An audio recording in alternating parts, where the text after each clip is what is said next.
લીધી. હવે એની પીએચ નક્કી કરવા માટે આપણે 3 આમાં નાખીશું. આના રંગ આધારે આપણે 3 પીએચ પેપર નાખીએ છીએ. 3 પીએચ પેપર નાખીએ છીએ. આના રંગ આધારે આપણે તેની પીએચ નક્કી કરશું.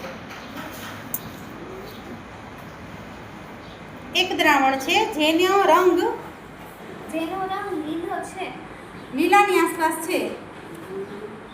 જે આ પીએચ પેપર સાથે સરખાવીએ તો દ્રાવણનો રંગ લીલાથી થોડોક બેઝિક તરફ છે.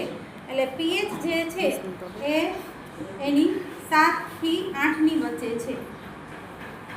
પછી એક દ્રાવણના પીએચ પેપર કલર ચેન્જ થાય છે અને એનો રંગ આપણે સરખાવીએ તો તે લગભગ 2 થી 3 ની વચ્ચે એની પીએચ હોય તે જોવા મળે છે. પીએચ પેપરમાં 2 થી 3 વચ્ચે એક દ્રાવણ છે એમાં રંગ તમારે લીલાને લગતો જોવા મળે છે, લીલો રંગ.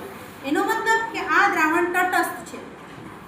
લીલો રંગ છે માટે દ્રાવણ તટસ્થ છે. ના પીએચ પેપર અને 3 દ્રાવણ પીએચ પેપર